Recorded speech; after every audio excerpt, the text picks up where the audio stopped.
Baik, kita mulai ya. Bismillahirrahmanirrahim. Alhamdulillahirrabbilalamin.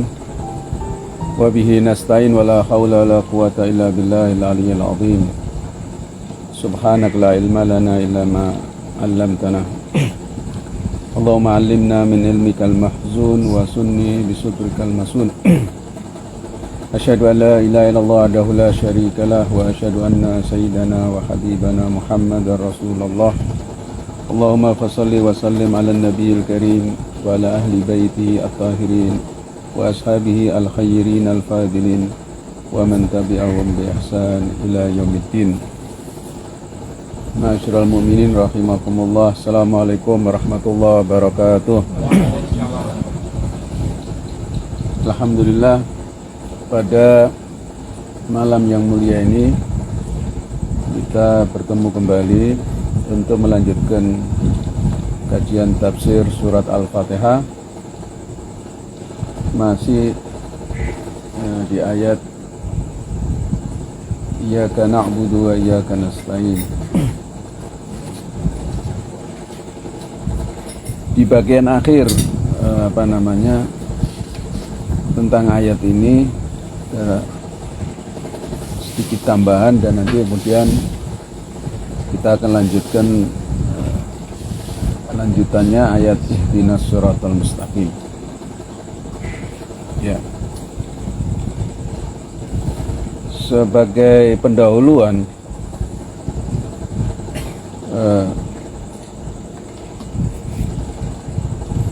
dalam penjelasan tentang ibadah dan hakikat ibadah, selalu kita ulang-ulang, selalu kita tekankan bahwa antara ibadah dan tafakur, ibadah dan akal ini tidak bisa dipisahkan. Karena begitu seorang kehilangan akalnya, dia tidak punya syarat minimal untuk disebut mukallaf untuk menjalankan ibadah, maka gugur kewajiban ibadah ketika akal itu diambil dari seseorang.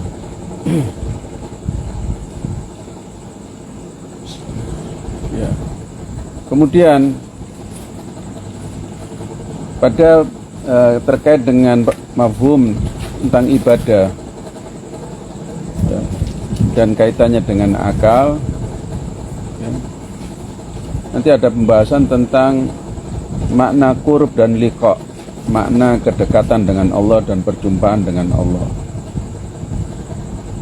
Kemudian kaitannya juga dengan pembahasan tentang ibadah ini, ya, tentang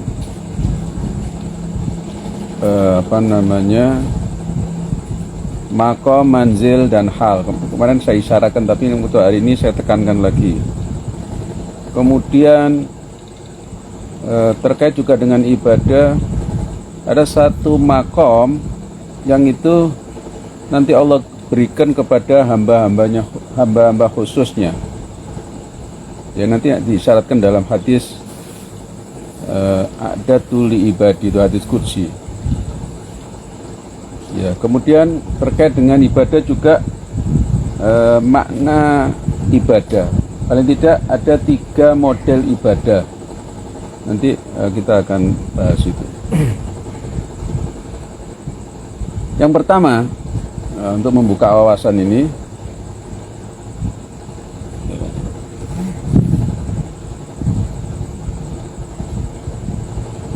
seorang penyair, Hafidz Shirazi, seorang penyair Hafidz Shirazi, dan dia seorang arif juga, seorang sufi juga. Kenapa kebanyakan manusia tidak mengenali hakikat, tidak mengenali kebenaran, kata Hafidz? Kenapa? Karena kebanyakan manusia tidak melihat kebenaran, tidak melihat hakikat. Jadi matanya tertutup dari hakikat, sehingga karena itu banyak orang tersesat dari jalan kebenaran karena mereka tidak melihat hakikat. Itu menurut Hafidz Shirazi.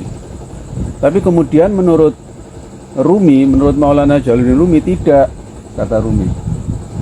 Sebaliknya, bukan manusia tidak melihat hakikat, melihat hakikat. Semua orang ini melihat hakikat. Dan dunia ini merupakan kasful haqaiq, penyingkapan hakikat. Hakikat dunia ini.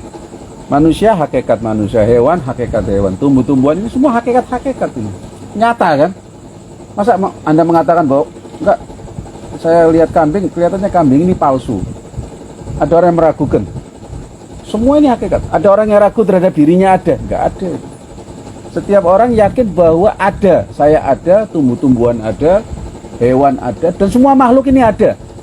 Enggak ada satu orang pun yang meragukan bahwa ini semua ada. Berarti kan ini hakikat, realita.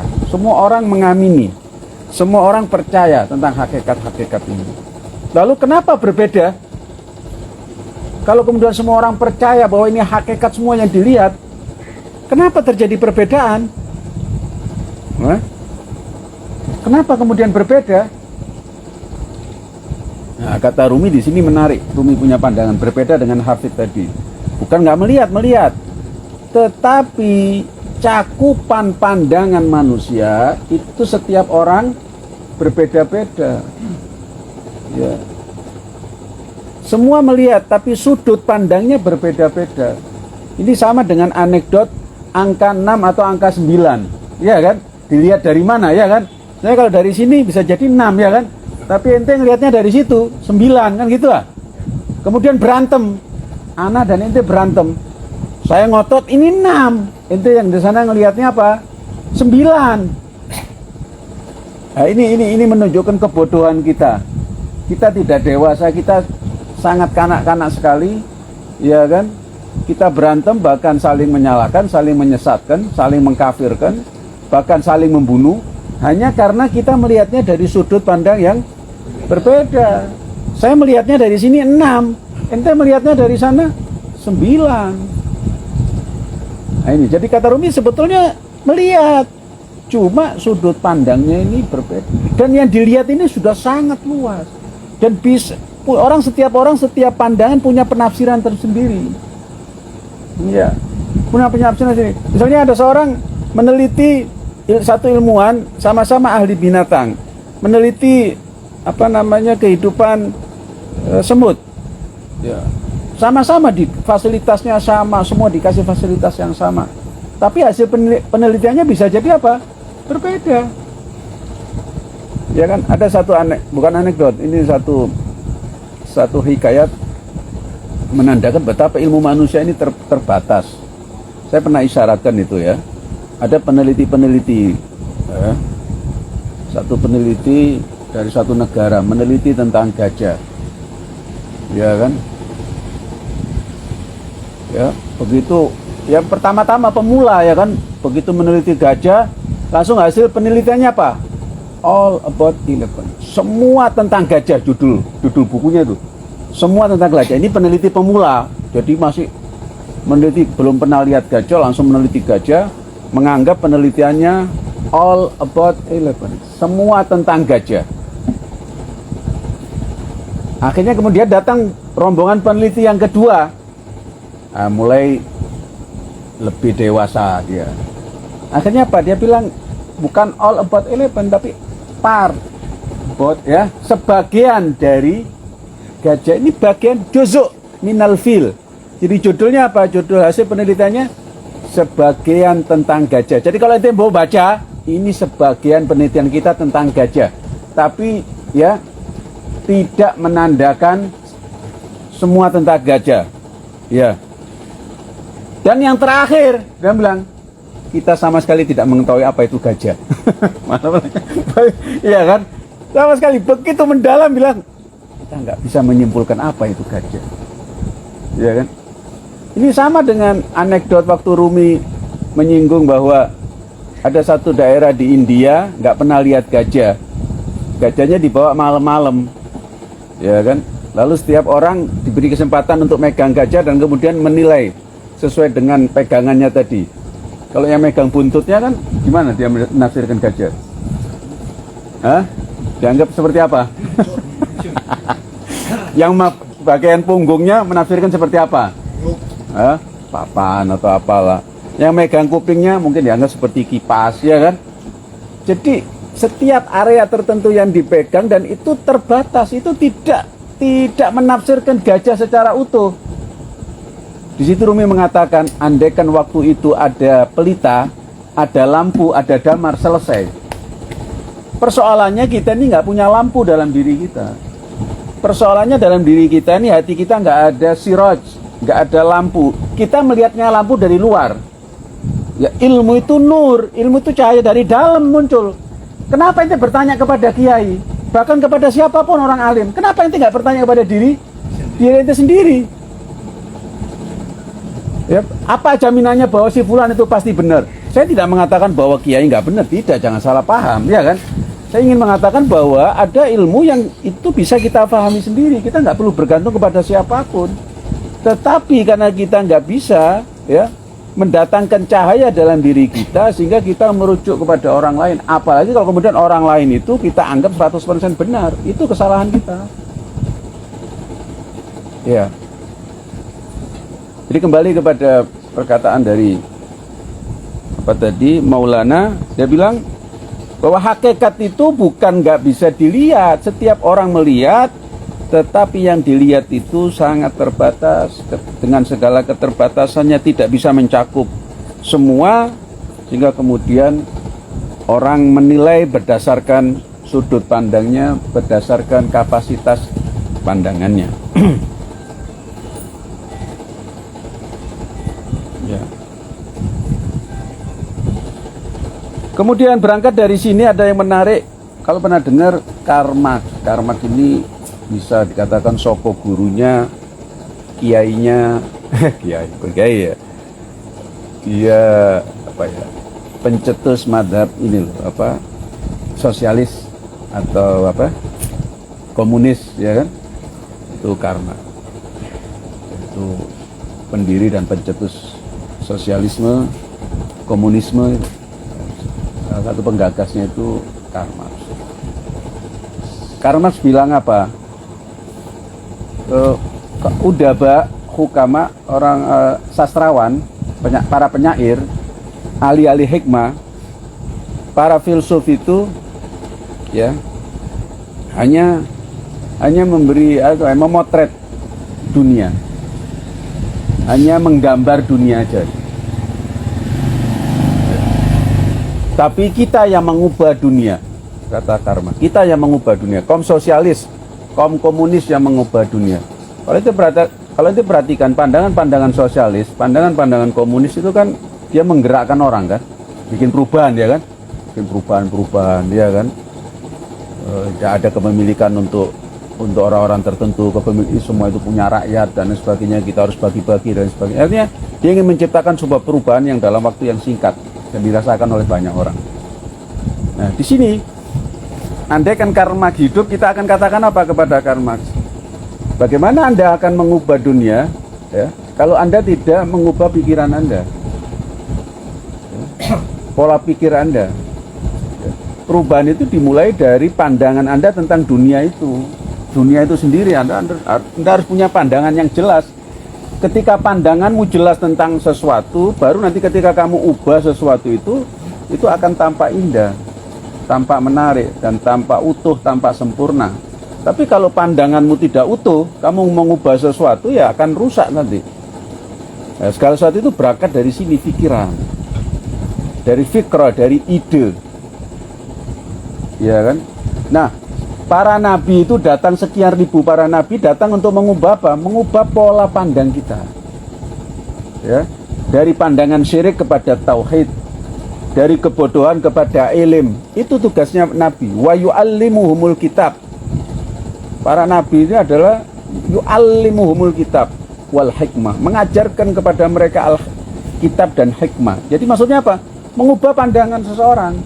Pandanganmu yang mengatakan bahwa seperti disyaratkan dalam surat Yasin, ada orang kafir mengejek di depan orang-orang mukmin, ya. Apa mungkin kita yang sudah tulang belulang ini akan dibangkitkan kembali? Sambil ketawa-ketawa dia. Qul man yuhyil idhama wa hiya ramim. Siapa yang akan menghidupkan kembali tulang belulang nanti yang setelah orang mati? Tulang belulang itu mana mungkin bisa dihidupkan kembali, dimunculkan kembali. Kul man yuhyil idham wa hiya ramim. Kemudian langsung dijawab oleh Al-Quran. Kul yuhyiha alladhi ansha'aha awwala marrah wa huwa bikulli khalqin alim. Loh, kalau ini pernah ada diciptakan, diadakan kembali lebih mudah daripada mengadakan dari tidak ada. Mana yang lebih sulit? Seseorang menciptakan dari yang nggak ada contohnya, daripada sudah ada kemudian kayak puzzle gitu kan. Ente lihat puzzle, ini jawaban Al-Quran luar biasa, ini sangat logis sekali. Ada puzzle, kumpulan puzzle dalam bentuk rumah, dalam bentuk desain apapun, ini diacak-acak sama anak kecil. Maka yang tahu, yang bisa bikin puzzle itu pasti dia bisa, oh ini letaknya di sini, nanti ini bentuknya ini bagian belakang ini paling ujung sendiri ekornya membentuk misalnya bentuk binatang. Kalau rumah misalnya, oh ini nanti bagian bawahnya, ini tiang-tiangnya. Tahu yang bikin puzzle, itu lebih mudah daripada bikin nggak ada dari ketiadaan, lebih sulit ya kan. Kalau Allah menciptakan ini ada, kemudian diadakan kembali, itu jauh lebih mudah bagi Allah SWT. Meskipun bagi Allah sebetulnya sama saja ya kan, nggak ada istilahnya lebih mudah ini, enggak. Artinya kita berpikir secara logis, menciptakan sesuatu, membuat sesuatu dari tidak ada dan hanya sekedar menghimpun, tentu itu lebih mudah hanya sekedar menghimpun saja karena bahan-bahannya, materialnya sudah ada. Nah, ala kulli hal berangkat dari sini bahwa ketika Karl Marx mengatakan bahwa perubahan itu bisa dilakukan tanpa sudut pandang yang benar, itu keliru. Perubahan ya, di tengah masyarakat harus berangkat dari sudut pandang yang jelas. Sudut pandang yang jelas. Dia mau seperti apa? Oh, kita harus bikin rumah. Rumahnya desainnya seperti apa? Nanti kalau tiba-tiba itu rumahnya desainnya nggak jelas, itu bikin rumah misalnya nggak ada ventilasinya. Siapa yang mau tinggal di situ? Nah, makanya harus jelas dulu ventilasinya. Kemudian apa kebutuhan-kebutuhan dasar di rumah itu harus jelas dulu. Nah,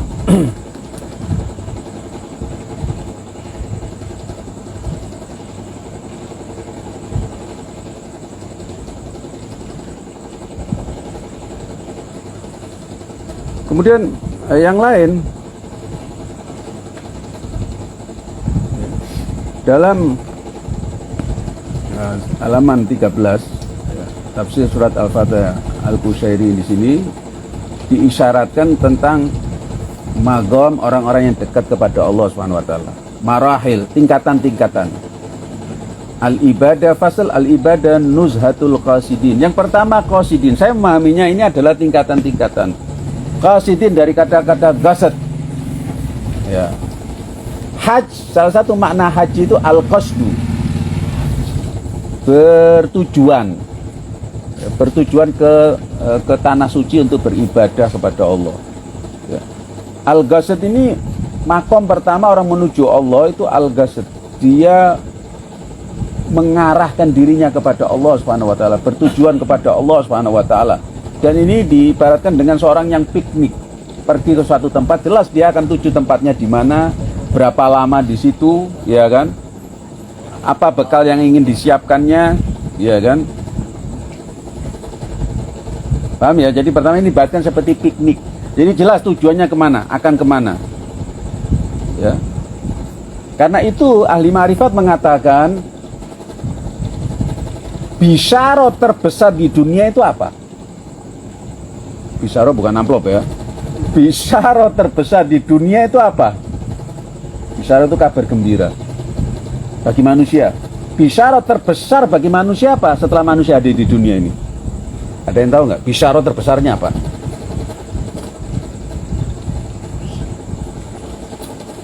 Bisyarat terbesar manusia hidup di dunia, annaka ayyuhal insan annaka la tamut walan tamut. Kamu tidak pernah mati setelah kamu hidup. Itu bisyarat terbesar. Annaka hayyun abadal abidin. Kamu hidup selama-lamanya. Itu bisyarat terbesar. Kalau orang paham, karena itu satu kali ahli ma'rifat ini belajar dia kajian kitab yang lain ya, bukan kitab tentang tasawuf. Dia sama murid-muridnya. Tiba-tiba dia namanya ini dia menggunakan kaidah iltifat, dan itu dipakai dalam dunia pendidikan, termasuk dipakai dalam surat Al-Fatihah. Iltifat itu dalam sastra Arab, orang beralih tiba-tiba, misalnya tadinya pakai kata ganti dia, beberapa kali dia, supaya kemudian bikin efek kejut kepada ente, biar ente tuh kok tiba-tiba berubah. Ini namanya iltifat, narik perhatian. Seperti ayat Al-Fatihah kan, lihat dari awal Bismillahirrahmanirrahim, alhamdulillah, itu dia semua, dia main dia. Tapi begitu bahas masalah ibadah, berubah kata gantinya. Iya kan nak bu, ente kaget, loh kok tiba-tiba saya yang diajak ngomong. Seperti anak lagi pidato begini, ceramah begini, tiba-tiba makmuri kaget, loh kok tiba-tiba saya yang ditunjuk, ya kan? Ini namanya iltifat, menarik perhatian. Ya, menarik perhatian. Nah itu digunakan apa namanya dalam surat Al-Fatihah, ya. Iyyaka na'budu, ya.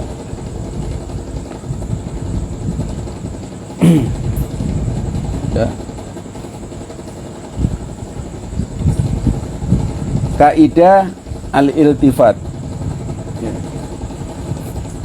Saya dalam konteks apa tadi bicara tentang kaidah al-iltifat ini? Memberi contoh tentang apa? Memberi contoh tentang apa? Bicara tentang kaidah al-iltifat ini, menarik perhatian ini, kaitannya dengan apa? Bisyarat terbesar. Bisyarat terbesar, kabar gembira terbesar manusia. Nah itu tadi, seorang wali tadi, dia sama-sama muridnya, dia ngajar pelajaran yang lain.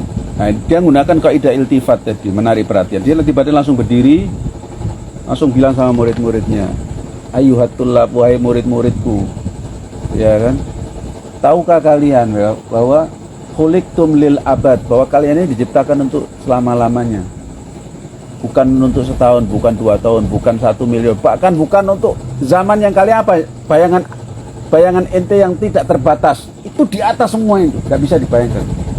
Ente bisa bayangkan misalnya ada dunia ini dipenuhi gunung semua, kemudian manuk emprit, tahu manuk emprit ini? Ya, manuk yang paling kecil, manuk emprit, ya, manuk emprit.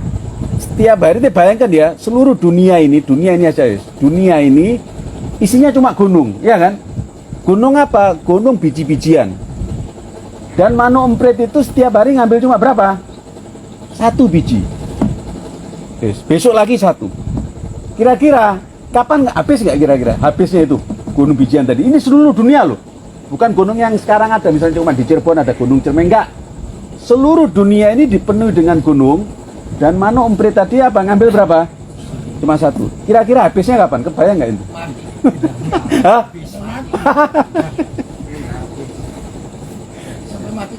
Nah itu anak ini sebuah tamsil tentang kehidupan manusia, keabadian manusia. Ya. Kata wali tadi, murid-muridku, khuliqtum lil abad, kalian diciptakan untuk keabadian itu. Dan sudahkah kalian bersiap untuk menyambut alam keabadian itu? Apa yang kalian persiapkan untuk itu? Bukan disiapkan untuk 20 tahun, 30 tahun, 50 tahun, 60 tahun. Tidak. Jangan sampai nanti kalian menyesal, ya hasratan alal ibad. Nanti kalian menyesal semua di hari akhir. Suatu kali Rasulullah gini duduk-duduk sama sahabatnya. Ketika Rasulullah menjelaskan ayat nanti setelah ayat ini, Siratal Mustaqim, makna Siratal Mustaqim, Rasulullah kemudian bikin garis kan. Ini loh Siratal Mustaqim. Ini 1 titik ke titik ini. Ya. Jalan terdekat di antara 2 titik namanya Siratal Mustaqim. Ketika Rasulullah lagi gambar begitu kan, dengar suara keras. Ini hadis ini dikutip oleh orang-orang sufi. Ya, dengar suara keras, Kemudian kata Rasulullah, itu tahukah kalian sahabat-sahabatku, suara keras itu apa tadi? Itu suara batu yang jatuh ke neraka nyampe dasarnya setelah 70 tahun. Jadi 70 tahun baru nyampe. Kalau sumurnya Haji Bakir kan bentar, ini tungguin aja udah plung ya. Iya kan? Ini kalau Allah kan yang abadi, kalau manusia kan yang diabadikan ya. artinya ini, apakah cuma manusia saja yang diabadikan seperti ambing, bubuk dan lain sebagainya diabadikan? Nah itu, apakah itu harus kita jawab nanti. Jawab. Ya, maksudnya nggak tahu. Iya. Apakah cuma manusia yang abadi? Iya. Bisa mancing. Soalnya nanti kan di surga katanya kan ada binatang yang indah dan lain sebagainya. Ya, kalau tak ada mereka dalam sebagai pelayan bagi manusia. Ya. Tapi hakikat yang abadi itu hanya manusia yang disyaratkan. Ya. Jadi yang dibahas cuma manusianya saja. Ya, ya. Yang abadi Jin. ya manusia, naam.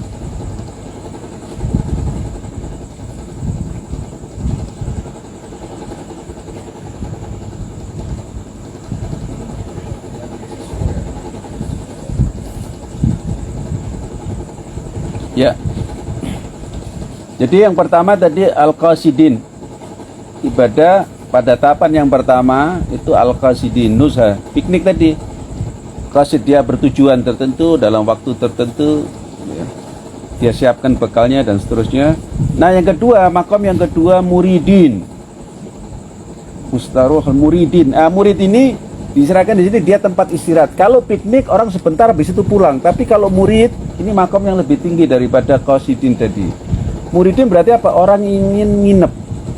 Dia tidak pulang. Dia ingin lebih lama lagi. Ya. Ya. Makom muridin berarti apa? Karena itu orang-orang tasawuf ya. Dia disebutnya murid dibanding dinisbatkan kepada syekhnya.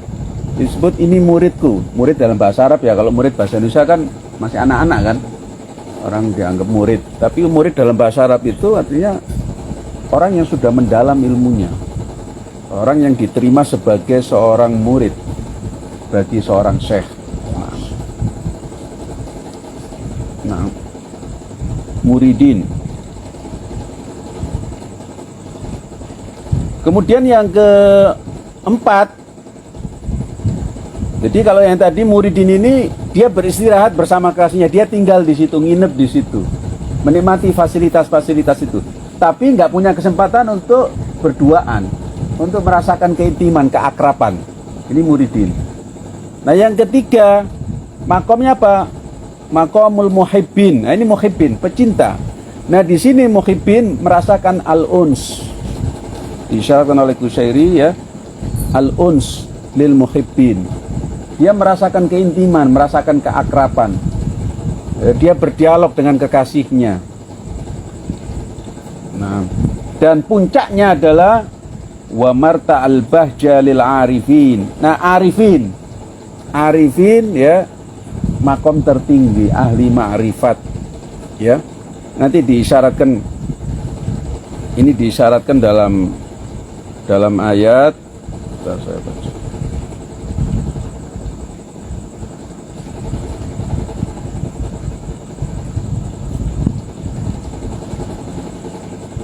Dalam ayat surat Sajdah ayat 17. Surat Sajdah ayat 17. Fala ta'lamu nafsun ma ukhfiya lahum min qurrati a'yun jazaan bima kanu ya'malun. Ini ayat yang menarik kata Al-Quran.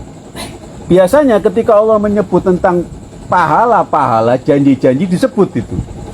Minimal diisyaratkan. Tapi dalam ayat ini kata Allah, ini nanti manusia tidak mengetahui apa yang akan diberikannya. Karena nanti disembunyikan dari mereka. Ya. Seperti orang, misalnya seorang tua ingin memberi hadiah kepada anaknya, kayak anak kamu karena kamu ulang tahun, ini hadiah ulang tahunmu. Apa ayah? Apa diajak makan enggak? Kamu nggak akan tahu, surprise saja. Karena anak kan bertanya terus, apa ini nanti? Berarti ini ada hadiah yang sangat-sangat istimewa. Nah, nanti dalam surat As-Sajdah ayat 17 ini, ya, Allah Subhanahu wa taala menyiapkan sebuah hadiah yang kata Allah, fala ta'lamu nafsun.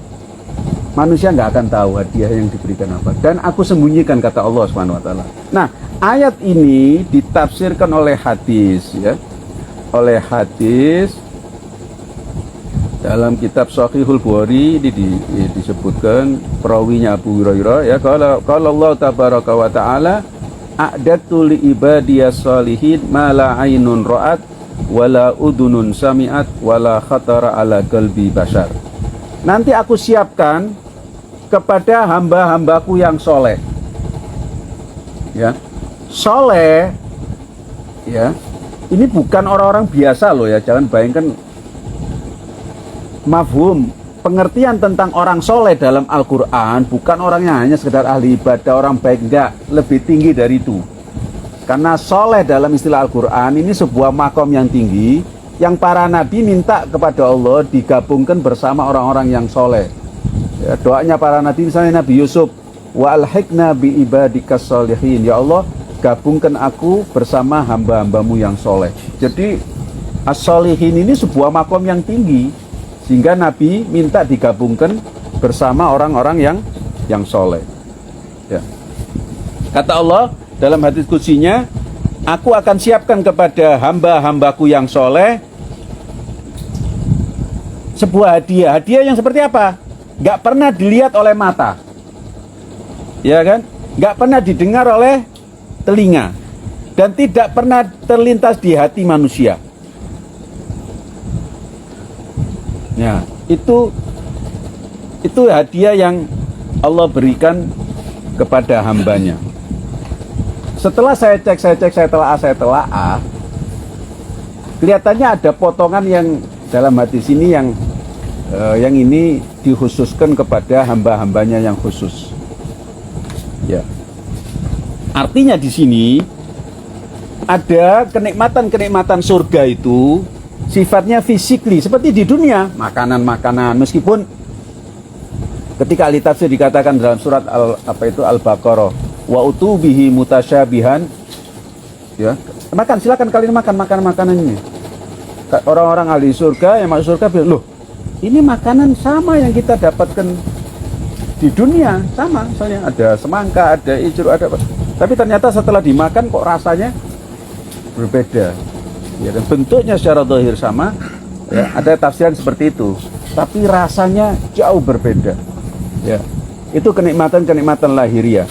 Tetapi apakah yang Allah sembunyikan tadi, ya, hadiah yang Allah sembunyikan itu kenikmatan zahir? Nah, menurut ahli ma'rifat tidak. Nah, kaitannya dengan hadis ini ada dalam keterangan yang lain itu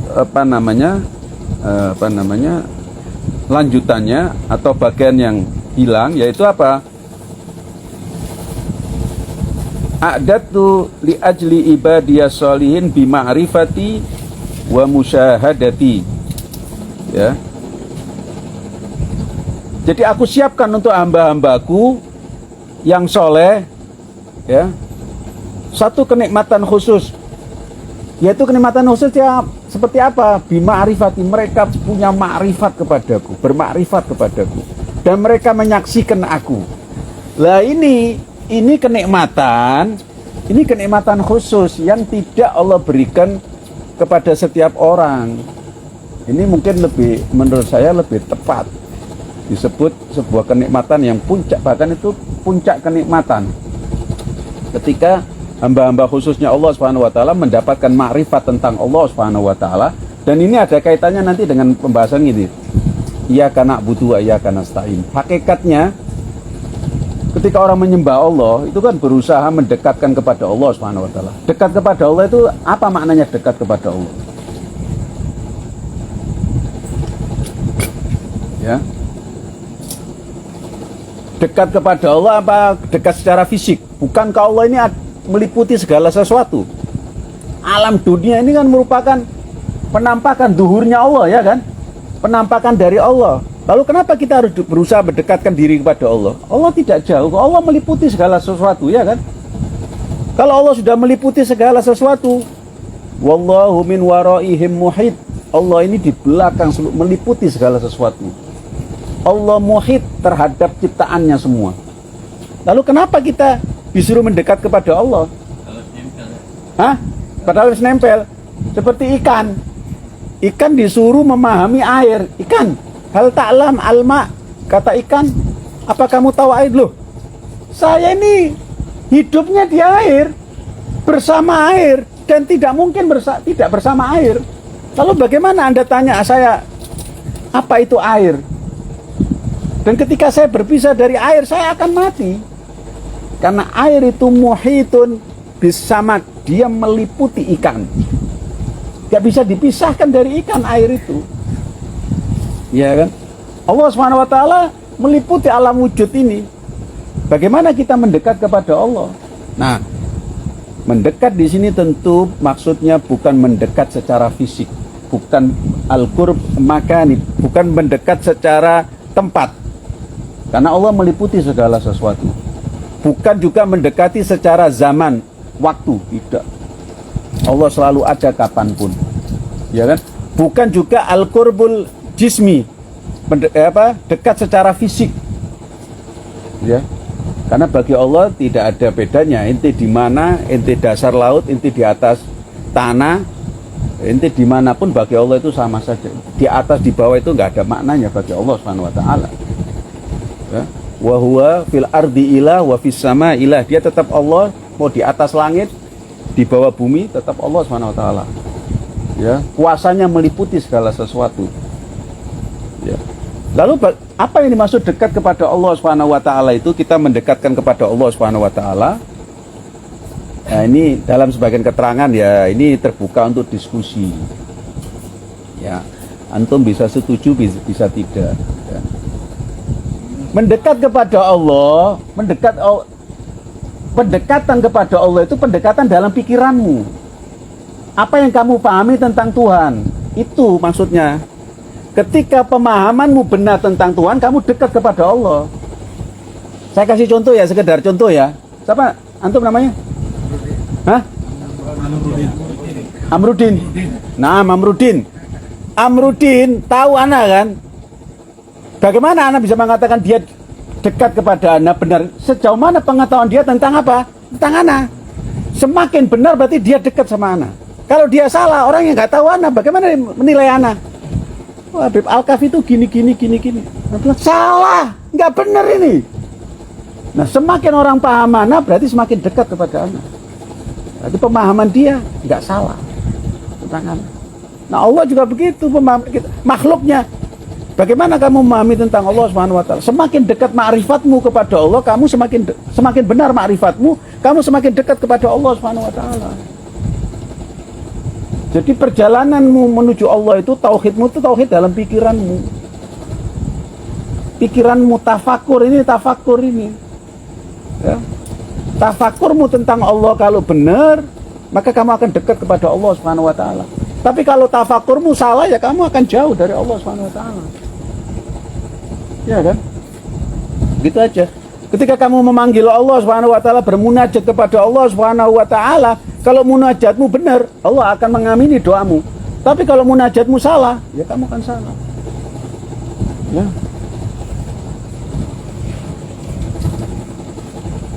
Makanya kadang-kadang ada sebagian orang yang berdoa aja salah dalam redaksi doanya karena itu nggak tepat.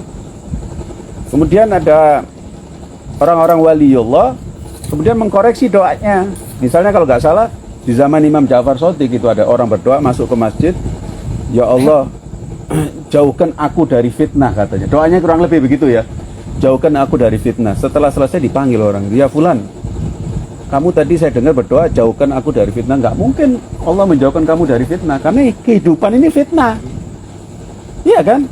Harta fitnah, anak fitnah, istri fitnah. Lalu bagaimana? Yabna Rasulillah, wahai putra Rasulullah, kalau saya berdoa bagaimana? Kamu katakan jauhkan aku dari fitnah yang menyesatkan. Nah, jadi ada caranya juga berdoa. Kalau kamu salah berdoa, ya gak mustajab doamu. Aja mentabur karena doa salah. Ya. Ya.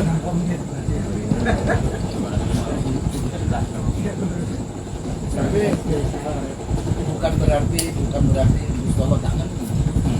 Bukan. Ajak saya kangen. Wah.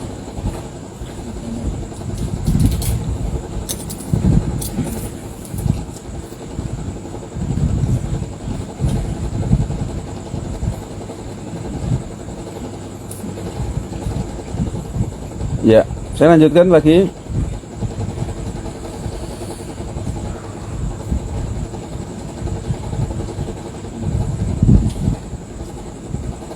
Kemudian terkait dengan makom-makom orang yang dekat kepada Allah, jadi paham ya makna dekat kepada Allah itu menurut sebagian keterangan. Jadi mendekati Allah itu mendekati Allah dalam pikiranmu. Apa yang kamu pahami tentang Allah Subhanahu wa taala? Ya. Itu semakin benar pemahamanmu, ma'rifatmu semakin benar kepada Allah, kamu akan semakin dekat kepada Allah Subhanahu wa taala. Misalnya misalnya saya kan pernah cerita itu ya. Ini satu contoh sederhana ya. Ini namanya ma'rifat. Pernah dengar gak? Ini cerita sangat populer sekali. Saya sering ulang-ulang itu kan. Ada seorang Badui, itu ini Rasulullah lagi duduk-duduk sama sahabatnya, si Badui ini datang dan Badui ini kenal orang yang berani. Tanyanya langsung to the point, nggak panjang-panjang, dan mereka terkenal maaf secara dohir kayak kurang sopan ya kan. Memang adat Badui itu keras, orang Badui, orang dari dusun, orang Arab dusun. Sahabat-sahabat lagi kumpul begini, langsung dia bilang, ya dia ikat ontanya, ya Rasulullah, saya nggak punya waktu banyak, saya karena ada kerjaan di kampung, ya kan. Ini lagi saya parkir onta, tolong jangan jawabannya jangan panjang-panjang, yang singkat, jelas, padat, kira-kira gitu kan. Sahabat-sahabat pada melongo semua. Apa itu? Ya Rasulullah, saya cuma tanya, nanti di hari akhir yang menghisap itu Allah langsung atau ditugaskan kepada yang lainnya? Allah langsung, kata Rasulullah. Allah langsung. Wassalamualaikum wa huwa karim, katanya. Saya tahunya Allah itu karim. Langsung pulang dia. Sahabat-sahabat di situ bengong. Ini maksudnya apa ini? Dia nggak paham. Nggak pusing lah kalau Allah yang menghisap. Iya, dia langsung pulang. Sahabat-sahabat nggak kena. Kata Rasulullah apa? Dia memahami fiqhuddin, kedalaman dari agama. Itu ahli fikih, kata Rasulullah. Padahal sahabat-sahabat yang ngaji sama Rasulullah pada nggak paham. Goblok. Ya nggak begitu, ya kan? Dikejar itu kan si Badui. Ya Badui, apa? Saya mau pulang ini. Nggak, kata Rasulullah tadi, ente ini ahli fikih. Padahal nanti baru nanya sebentar. Saya penasaran, maksudnya apa tadi? Kamu tanya nanti yang menghisap siapa? Rasulullah bilang itu adalah Allah langsung. Kamu bilang Allah karim, langsung pulang. Kamu gembira. Kata Rasulullah, kamu ini memahami inti agama. Masa kamu nggak paham? Kalau yang menghisap itu Allah, salah satu asma Allah kan karim. Wal karim ya'fu. Orang karim itu zat yang sifatnya karim, dermawan, dia akan memaafkan meskipun mampu menghukum. Selesai. Iya kan? Dia akan memaafkan meskipun mampu menghukum. Dan karim apa? Orang yang sifatnya karim, zatnya karim, gak akan mempersulit. Ini kegembiraan, ini inti agama. Masa ini gak paham? Wassalam. Allahu Akbar.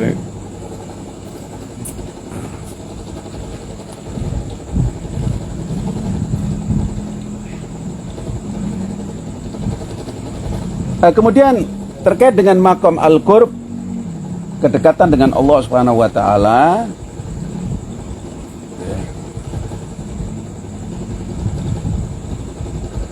Ada al-qurb seperti biasa orang yang mendekatkan kepada Allah dengan ibadah, disebutnya dengan al-qurbul ilahi.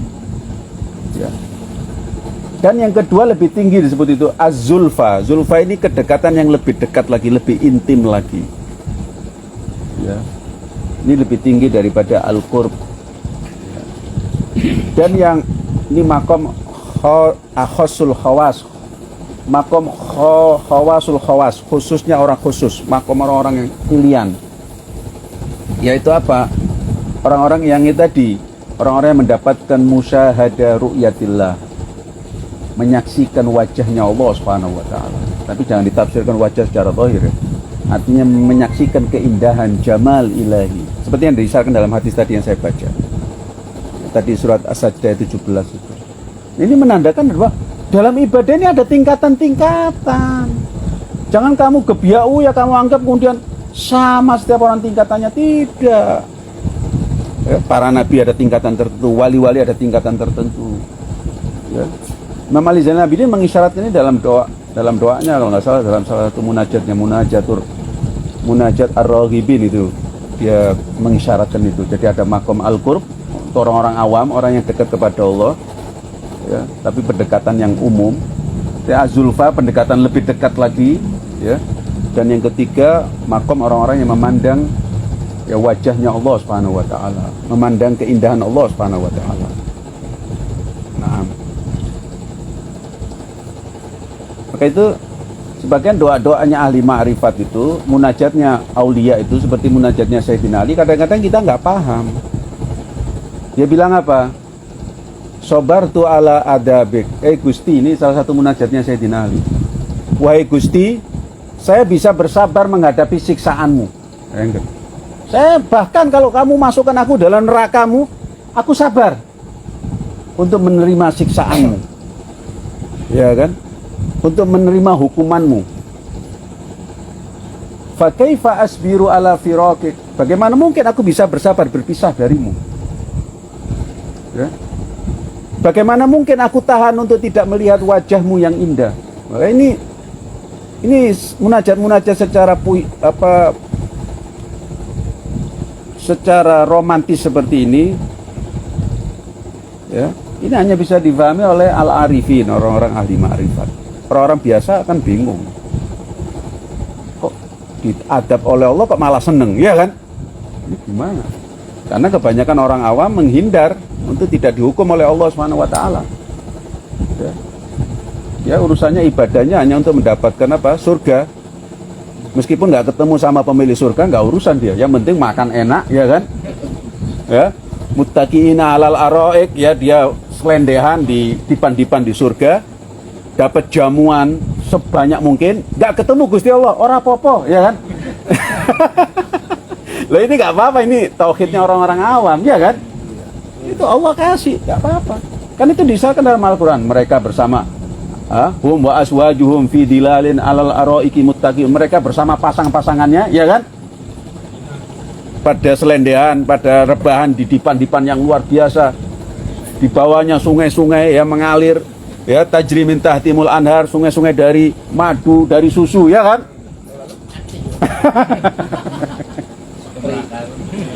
La haula wala quwata. Tetapi orang-orang seperti al-auliya pernah berpikir pada yang tidak pernah berpikir pada yang Iya. iya, aduh Pak Tuane Raini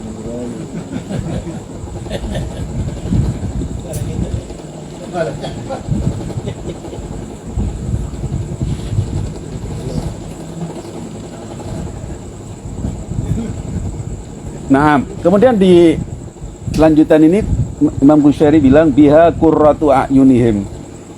Nah, itu adalah puncak kesenangan mereka. Qurratu a'yun dalam istilah ungkapan orang Arab ketika menggunakan qurratu a'yun, ini sebuah idiom, sebuah ungkapan menunjukkan sangat bahagia.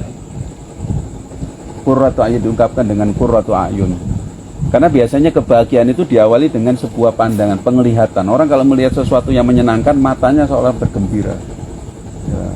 Mata ini adalah pusat kebahagiaan, juga pusat kesedihan.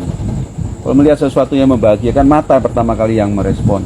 Begitu juga ketika melihat sesuatu yang menyedihkan, mata yang pertama kali merespon. Dan kata apa namanya, Imam Bushairi di sini, ya, al-auliya itu, ya, kesenangannya tadi itu mendapatkan hiburan dari Allah Subhanahu wa taala, ya, dengan memandang wajahnya, ya. Dan ya, ibadah itu merupakan hiburan bagi mereka. Arihna biha ya Bilal, itu yang kemarin sudah sering kita isyaratkan bahwa al-auliya menghadapi kesulitan-kesulitan itu ibadah menjadi hiburan bagi mereka, ya. Di tengah tekanan-tekanan dunia, ibadah menjadi hiburan bagi mereka. Bukan taklif tapi masarrah lahum, qurrata a'yun. Ya, karena kata Siti Fatimah, puncak kesenanganku itu sholat dan plus memandang wajah Rasulullah. Di antara puncak kesenanganku di dunia ini yang paling menyenangkan aku itu sholat dan memandang wajah Rasulullah.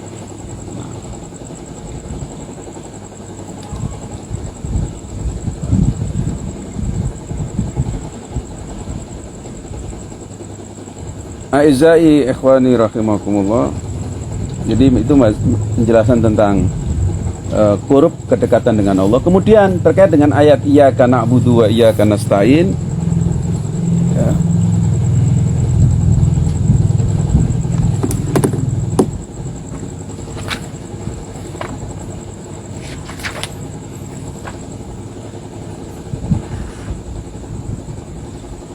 Ada tingkatan-tingkatan ibadah.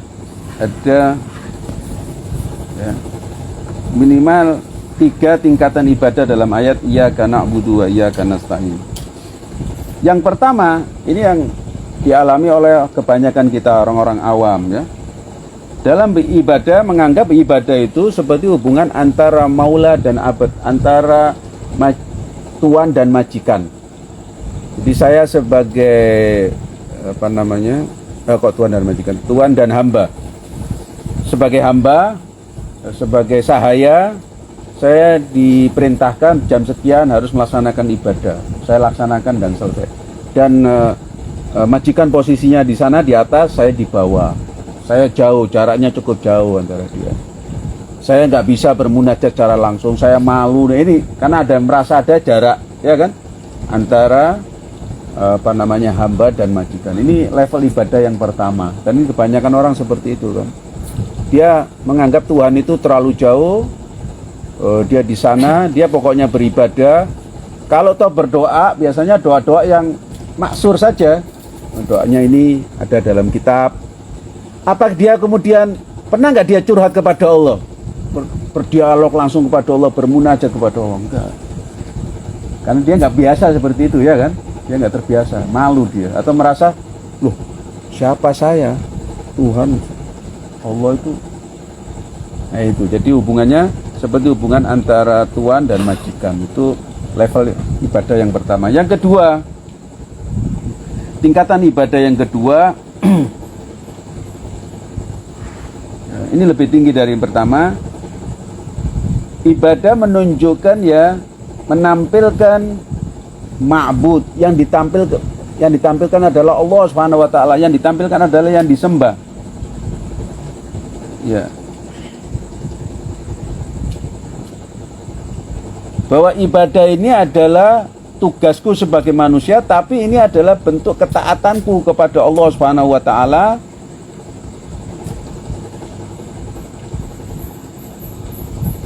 Dan aku bukan siapa-siapa, aku bukan apa-apa. Aku bukan siapa-siapa, aku bukan apa-apa. Semua ini adalah ya, bahkan ibadah itu berangkat dari dirinya, berangkat dari izinnya.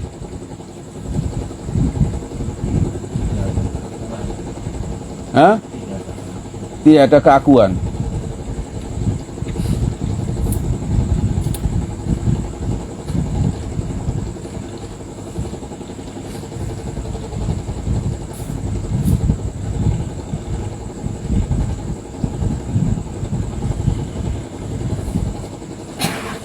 Jadi ketika seorang beribadah di sini, dia tidak melihat ibadahnya, yang dilihat itu hanya ma'bud, hanya Allah Subhanahu wa taala. Dia nggak ada urusan ibadahnya sekian banyak nanti dapat ganjaran, sehingga nggak ada hitung-hitungan itu. Jadi dia lakukan itu semata-mata karena cinta kepada Allah Subhanahu wa taala. Nah.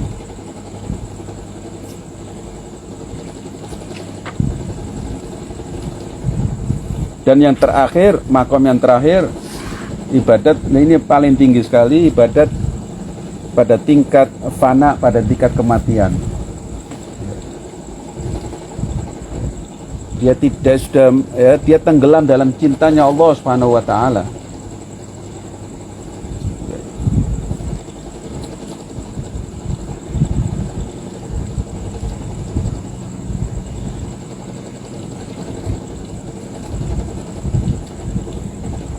Jadi tidak berpikir untuk apapun selain Allah, hanya yang ada itu yang tampak kepada Allah Subhanahu wa taala, dan seolah-olah Allah itu hadir ketika dia beribadah seolah-olah Allah itu hadir di hadapannya. Dan ini makom seperti ini untuk kita bayangin aja kita nggak bisa, nggak mampu.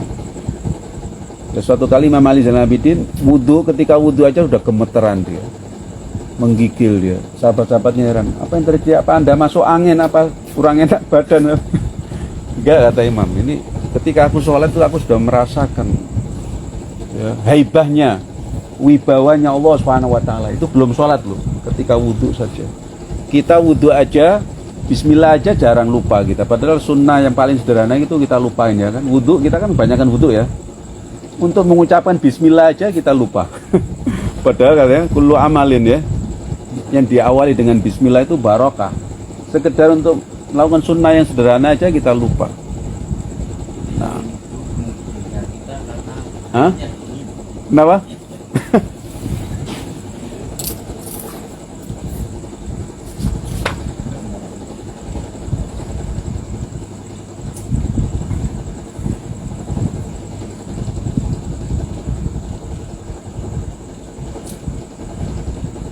Kemudian ya, sebelum kita akhiri tentang suluk ya, ada dua model orang yang salik ilallah subhanahu wa ta'ala. Ada dikatakan salik majdub dan majdub salik. Salik majdub berarti orang yang suluk kepada Allah, berjalan menuju Allah. Ada ustadznya, ada pembimbingnya, ada mursyidnya. Dia dibimbing ya melalui tahapan-tahapan riyadhah, tapi dalam perjalanannya terjadi jadab. Dia mendapatkan inayah dari Allah Subhanahu wa taala, ditarik oleh Allah Subhanahu wa taala. Ya, dibantu oleh Allah Subhanahu wa taala sehingga makomnya naik. Ya, tapi sebelumnya dia melakukan riyadhah dibantu oleh mursyid ya. Sehingga kemudian ditarik oleh Allah Subhanahu wa taala. Ini disebut dengan salik majdub. Ada yang kedua, tapi yang kedua ini jarang. Majdub salik, jarang. An-nadir ya, kal ma'dum, sesuatu yang jarang ini seperti tidak ada. Jadi ini nggak bisa jadi contoh. Orang nggak punya guru, ya kan? Tidak belajar tasawuf secara serius, tapi mungkin amalan-amalan dia ada yang ikhlas, ya kan? Misalnya dia khidmatnya luar biasa kepada orang tuanya, bisa terjadi. Misalnya sekedar contoh saja ya. Kalau ente pernah lihat, saya pernah ketemu Habib Ja'far yang di Kudus tuh. Ternyata dia kan terlepas daripada pro kontra tentang dia ya, tapi yang terkenal itu khidmatnya sama orang tuanya, sama ayahnya, sama ibunya. Bisa jadi kita nggak tahu kan, kemudian diterima oleh Allah Subhanahu wa taala. Sehingga beliau mendapatkan karomah itu. Ya karena itu. Ya, memang salah satu yang mendatangkan karomah itu khidmat, pengabdian kepada manusia, terutama orang dekat kita. Suluk itu bukan di kitab ya akhi. Itu belajar tasawuf di kitab, sama fulan cari mursyid. Suluk itu ente terapkan suluk itu dalam pengabdian kepada sesama manusia. Itu hakikat tasawuf itu. Ya kan? Ente bersabar melayani istri ente, melayani anak ente. Ente bisa marah tapi ente menahan untuk tidak marah, malah melayani dengan kebaikan. Itu hakikat suluk. Dan itu tidak mudah. Itu hakikat agama di situ. Ya kan? Wailah kalau sholat pun, ibadah pun sangat gampang, asal kuat badannya kan. Mau 100 rakaat, 200 rakaat, bahkan berapapun. Puasa gampang. Itu ibadah fisik semua. Haji, umroh, antum udah kan umroh kan ya. Asal fisiknya kuat, gampang juga. Tetapi bagaimana ente dalam posisi hati ente direndahkan orang, tapi ente memilih apa? Dan yang merendahkan ini orang-orang yang kadang-kadang bawaan ente loh, bukan atasan ente loh. Kalau atasan karena ente nggak bisa balas memang ya, karena ente posisi bawahan, ya kan? Tapi ente mampu balas, tapi ente memilih. Nah itu suluk, itu tasawuf. Ente mampu membalas, tapi ente memilih diam. Ente mampu memilih sabar. Nah ini hakikat agama di sini. Cuma orang menganggap bahwa agama itu hanya sekedar sholat, agama itu hanya sekedar puasa. Tidak ya akhi. Agama itu tadi, ketika hati ente terposliro kepada orang lain, hati ente lembut, dan hakikat tasawuf itu kelembutan hati, semakin lembut sama. Dan itu gak dibuat-buat, bukan untuk pencitraan atau apa, tidak, itu asli sampai kepada makom. Nanti kemarin kita bahas tentang makom ya. Nanti hasilnya mujahadah namanya. Kalau makom ini sebuah kondisi, misalnya makom sabar terus. Kalau sabar biasa sobir namanya. Hari ini sabar, besok belum tentu sabar, namanya sobir. Hari ini sabar, besok belum tentu sabar, belum jadi makom. Tapi kalau sudah jadi makom namanya sobur. Sobur berarti apa? Sabar yang berlebihan, sabar yang terus menerus. Daimus sabar, selalu sabar. Ini jadi makom udah. Kalau ente sudah jadi makom, dalam kondisi apapun ente bisa mengendalikan diri ente. Ente bisa emosi, bukan nggak bisa. Orang yang sabar itu bukan nggak bisa marah loh. Sangat marahnya masih ada, tapi dia bisa menekan. Oh iya. Dia bisa ngelawan, tapi dia bisa menahan diri. Dia bisa membalas dengan ucapannya, tapi dia lebih memilih mingkem. Bisa ngomong, tapi dia lebih memilih mingkem. Nah, ini namanya kalau terus-menerus continue, ini jadi makom. Tapi kalau manzil ini tahapan-tahapan, jenjang-jenjang. Dari tahapan ini, kalau ente sabarnya belum tetap betul, ente nggak bisa naik ke makom yang lebih tinggi lagi. Hari ini sabar, seminggu sabar, minggu depan nggak sabar lagi, ya itu belum. Ente belum berhenti. Atau manzil itu, ya, atau manzil ada orang berhenti di sabar aja, sabarnya udah bagus, tapi dia nggak punya syaja'ah. Ada orang begitu, sabarnya bagus sabarnya, tapi untuk memberontak nggak bisa dia, karena dia nggak punya syaja'ah, keberanian. Ini nggak seimbang berarti. Sabarnya oke, tapi apa? Syaja'ahnya kurang, keberanian. Ini harus seimbang. Keberanian untuk melawan kebatilan. Oh, ya, wah, sabar karena terlalu sabarnya kan ada. Sebagian orang tua gitu kan. Sama anaknya jelas-jelas salah, nggak berani negur, nggak enak. Ada itu orang tua gitu. Karena dia apa? Sabarnya dia dikuasai oleh sifat apa? Sabar. Keberanian nggak ada. Padahal keberanian ini perlu untuk daya dobrak.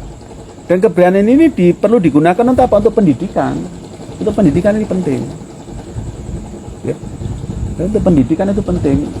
Supaya perlu efek kejut ya kan, efek jerah itu kan dengan adanya syaja'ah, ada keberanian. Perlu syaja'ah ya akhi untuk merubah keadaan. Kalau nggak ada keberanian, gimana? Harus berani. Ya, berani bukan nekat ya, berani buat tindakan yang terukur dan tidak melampaui batas. Nah, ini namanya manzil. Kalau ada orang berhenti di satu titik saja, nggak naik ke atas level atasnya, namanya manzil. Ya, kalau berhenti satu titik tidak naik ke atasnya, berarti dia berada di satu titik dan tidak naik ke atas. Kalau tetap di satu keadaan namanya makom. Nah, yang terakhir hal namanya. Apa itu hal? Hal ini suatu kondisi yang seketika, sekonyong-konyong datang. Tiba-tiba datang. Misalnya ente lagi sholat, lagi ibadah, lagi berdoa, tiba-tiba kok merasa apa? Tenang.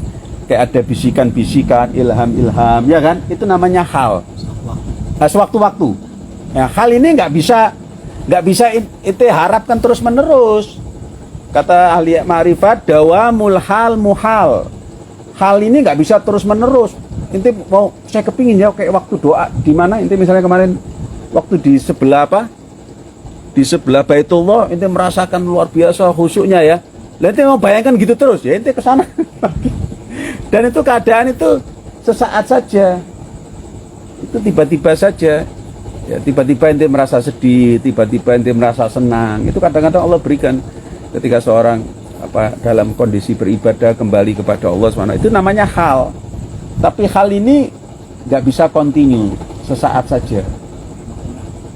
Ya, jadi lewat saja. Tapi kalau makom, kalau orang sudah sampai kepada makom, itu akan continue dan tidak akan bisa hilang. Ya, jadi ada makom, ya, ada manzil, ada hal. Nah,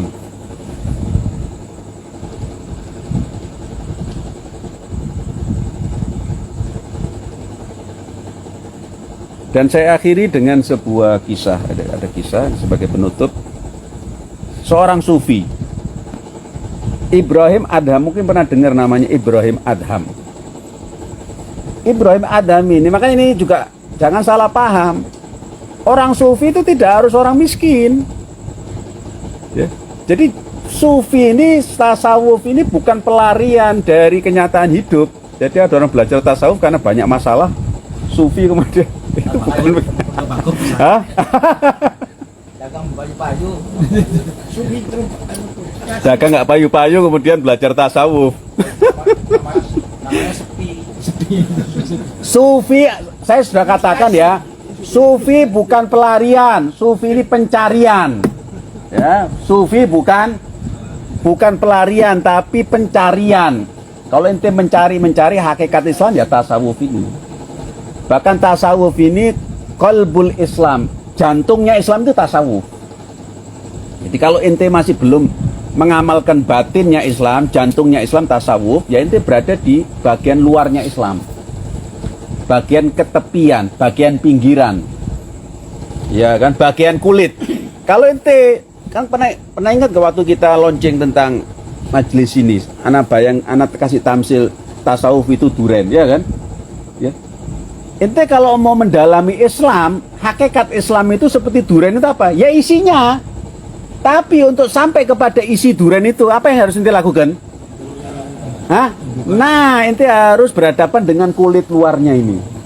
Nah, kulit ini yang kasar. Ini yang menyebabkan orang-orang yang sering berantem itu di wilayah ini, kulit ini. Makanya saling cakar, ya kan, kasar-kasar lah.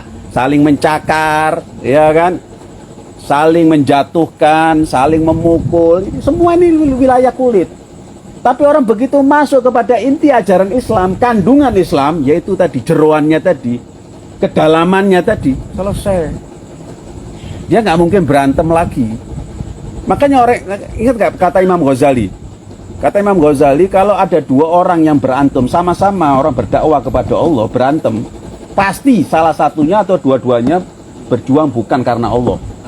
Karena nggak mungkin sama-sama pedagang Allah, pabriknya sama kok, iya kan? Kok tiba-tiba bosnya sama, kok tiba-tiba berantem. Nah ini bukan beda pendapat, tapi beda pendapatan ini. Hah?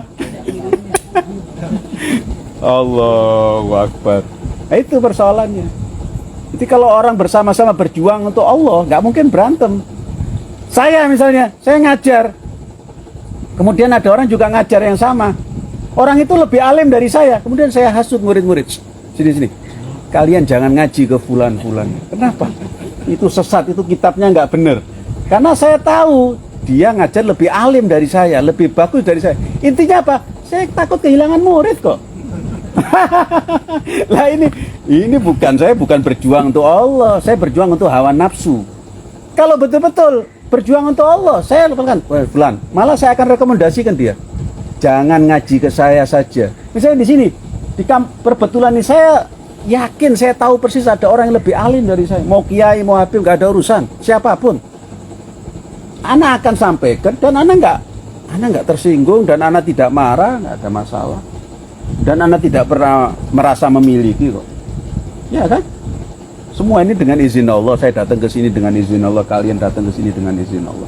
Kalau ada yang lebih bagus, nggak apa-apa ngaji ke sana, nggak ada masalah. Apa alasan saya untuk menghalang-halangi orang ngaji?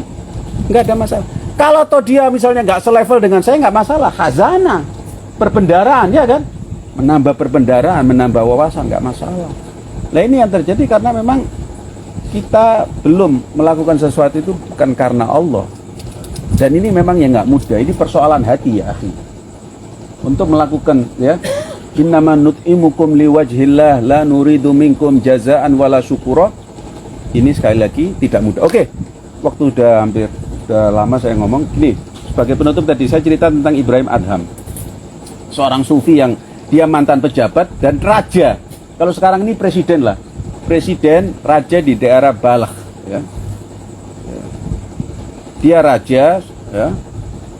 Kemudian apa yang membuat dia berubah? Ini cerita ini yang menyebabkan dia berubah. Satu kali ketika dia ada mau tidur di ranjang istananya yang mewah, dia dengar di loteng, ya, di atap itu, di loteng, kok ada suara ribut di situ, ada suara ribut. Apa ini? Dipikir pencuri atau siapa? Kemudian dia teliti, dia lihat ternyata Ada orang di situ tanya, siapa kamu? Saya termasuk salah satu petugas di istana ini, pelayan di istana ini. Apa yang kamu lakukan? Kata orang itu, saya nyari onta. Ya, saya nyari onta di loteng. Kata Ibrahim Adham, jahil, orang yang bodoh. Bagaimana mungkin kamu cari onta di loteng? Mana mungkin ada onta lari ke loteng? Ini kamu gila, kamu ini bodoh betul. Nah, di sini kemudian si orang tadi rupanya orang pintar, ya. Dia kemudian memberi nasihat kepada Ibrahim Adham. Dia bilang, wahai orangnya bodoh. Kemudian dia ngomong apa? Ghafil. Hai orang yang lalai, maksudnya Ibrahim Adham. Hai orang yang lalai. Kalau kamu katakan bagaimana mungkin saya mencari onta di loteng, bagaimana mungkin kamu menemukan Tuhan di istana yang sangat mewah ini? Bagaimana mungkin Allah kamu temukan di tengah istana yang cukup mewah dan ini semua melalaikan kamu dari Allah? Satu kalimat itu langsung tek masuk di hatimu. Ini namanya kena nafasnya wali. Makanya saya sering anak katakan, ente percuma belajar lama-lama ngaji di mana ngaji di. Kalau cahaya nggak masuk di hati ente, percuma ente. Harus ilmu itu masuk di cahaya, harus ada bersama kita, harus menyadarkan hati kita, harus masuk di hati kita. Begitu kena sekali aja ente berubah, sudut pandang ente berubah, sikap ente berubah. Kalau enggak ya percuma ya. Apa artinya kita belajar sekian lama, ini ibadah sekian lama kalau nggak ada perubahan? Maka Ibrahim Adham tadi begitu kena itu, apa yang dilakukan? Langsung dia sadar, seluruh tadi langsung turun mahkotanya, hartanya semua itu kekayaan diberikan kepada keluarganya semua. Saya mau mencari Tuhan. Saya nggak mungkin temukan Tuhan di istana. Tuhan tidak mungkin berada di tempat-tempat yang mewah seperti ini. Tinggalkan dia berkholwat, jadi wali dia. Gara-gara itu sadar. Sekarang, ya begitu ada kemewahan, siapa yang mau meninggalkan kekuasaan? Ya, cinta magom ini, ya, cinta kekuasaan ini, cinta jabatan ini, penyakit terakhir yang keluar dari hatinya orang-orang yang sodikin, orang-orang yang tulus kepada Allah, orang-orang yang jujur kepada Allah. Itu penyakit terakhir, artinya nggak gampang loh. Orang diuji dengan ini, diuji dengan itu masih bisa lah. Tapi kebanyakan orang gagal ketika diuji dengan apa? Dengan jabatan. Nggak gampang. Nggak gampang. Sekian lama di dalam itu lihat, baca sejarah Islam. Bani Abbas sampai 500 tahun memimpin. Ya, dan itu rebutan, keluarga masing-masing. Rebutan kekuasaan. Rebutan kekuasaan. Dan tidak kurang dari 100 raja. Ini nanti ayahnya bunuh anaknya, anaknya bunuh saudara, bunuh anaknya, bunuh ayahnya, saudara bunuh kakaknya, kakak bunuh adiknya, dan begitu seterusnya. Itu hampir itu dicatat dalam sejarah. Tidak kurang dari 100 orang terbunuh dari keturunan Bani Abbas, hanya untuk rebutan kekuasaan. Nah orang sufi mengatakan bukan kita nggak boleh menduduki kekuasaan, tapi bersihkan hatimu dulu. Sehingga nanti ketika di hadapanmu ada uang 100.000 sama 100 miliar, sama saja bagi kamu. Sama saja bagi kamu. Kertas itu hanya kertas. Kamu lihat kertas, bukan kemudian angkanya ini lebih besar, karena itu saya akan korupsi, saya akan ambil. Ya. Nah,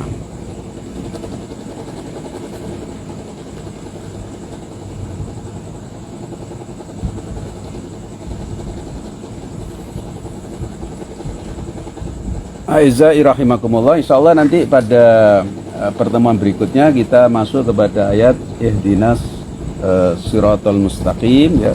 Sebagai kesimpulan, ya, dari penjelasan yang tadi tentang ayat ini menjadi jelas bagi kita bahwa ibadah ini punya tingkatan-tingkatan, punya jenjang-jenjang. Ya, kalau kita bicara jenjang-jenjang, ada jenjang yang paling tinggi tadi, jenjangnya insan kamil, ya, yang mereka yang memang layak untuk menyembah Allah. Ya. Kita jangan pesimis, kemudian kita wah kita masih jauh ya, kita masih apa yang perlu kita lakukan? Ya, nah, di sini kita jangan mengandalkan diri kita sendiri. Kita jangan mengandalkan ibadah kita sendiri. Ya, seperti ketika Majnun mau ketemu Laila kan, dia mengandalkan usahanya ketemu Laila. Dan itu perang hawa nafsu, luar biasa godaannya. Ya, ketika dia mau berangkat, ya hawa nafsunya narik dia kembali pulang ke kotanya, yang disimbolkan dalam keledai yang ditungganginya itu kan. Karena keledainya masih punya anak kecil, nyusu ya kan. Nah Majnun ketika berjalan ngelamunin Laila, di malam hari ngelamun Laila, dia lupa, keledainya ingat, wah ini Majnun lagi fly, dia lagi terbang, lagi ngelamun Laila, diputar, keledainya putar arah ya kan. Begitu subuh, Majnun lihat, loh kok saya kok balik kampung lagi. Ternyata keledainya pulang ke kandangnya karena ingin nyusui apa? Anaknya. Dipecut lagi, kurang ajar kamu ya, pecut lagi. Arah Laila, rumah Laila tuh ke sana kok, kamu malah ajak kamu balik pulang kampung lagi. Balik lagi ke arah menuju kota Laila. Di tengah perjalanan lagi-lagi pas malam hari ngelamunin Laila, keledainya balik lagi.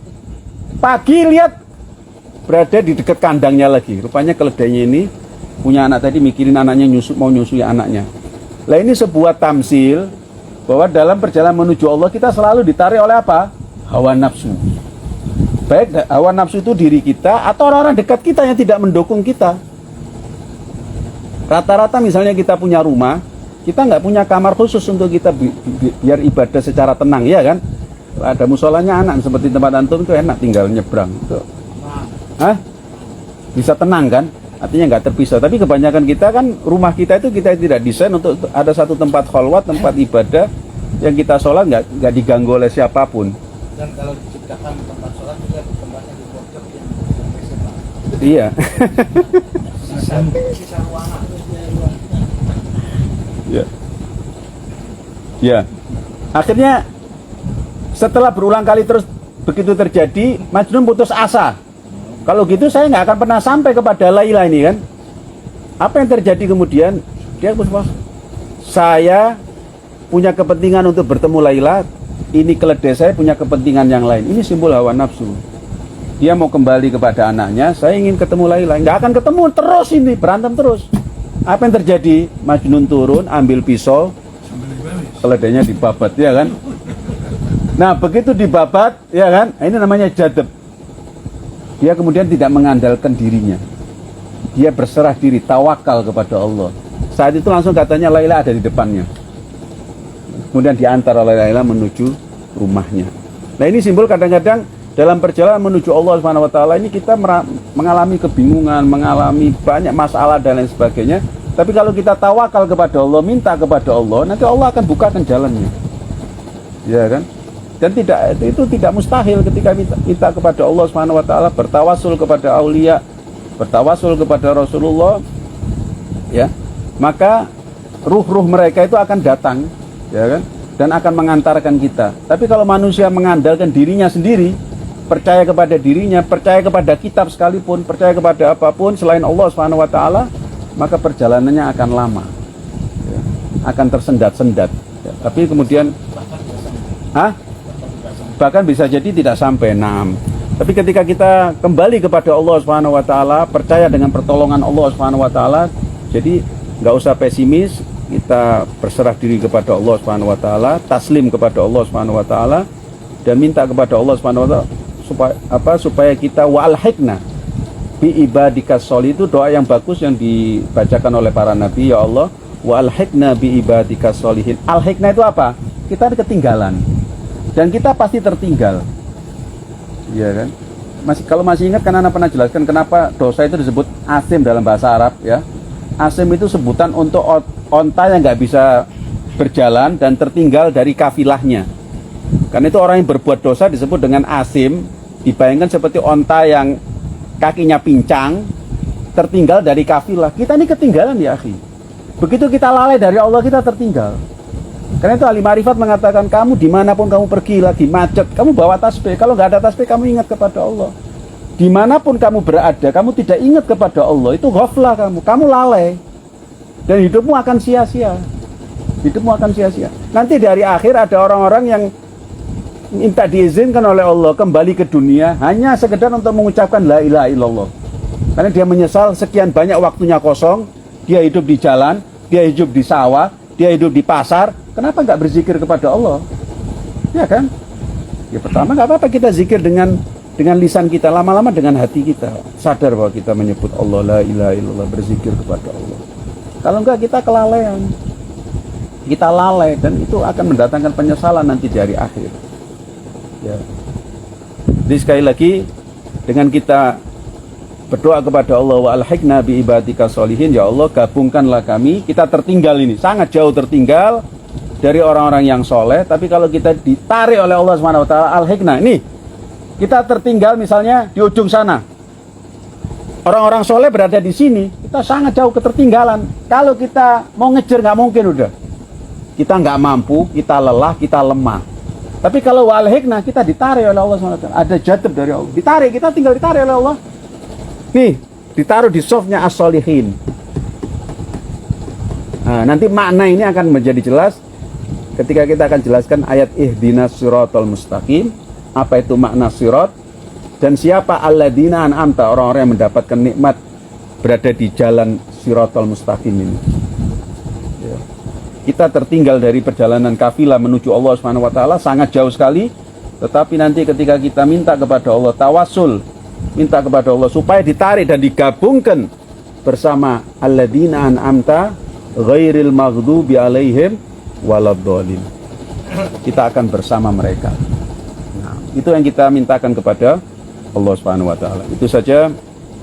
Aku qouli hadza wa astaghfirullah li wa lakum wa lisairil muslimin. Kita hadiahkan pahala majelis ini, majelis ilmu ini, majelis muzakarah ini kepada arwah orang tua kita, saudara-saudara kita, jamaah kita yang telah mendahului kita. Mudah-mudahan menjadi nur, menjadi cahaya di alam kuburan mereka, di alam barzakh mereka. Ya, dan mudah-mudahan semua yang hadir diberkati oleh Allah Subhanahu wa taala, dijauhkan dari bala, dimudahkan rizkinya, dan tempat ini menjadi tempat yang ma'muran, mubarakan, ala diniyah wa kullu niyatin salihah, wa ila hadratin nabi Muhammad sallallahu alaihi wasallam. Al-Fatihah.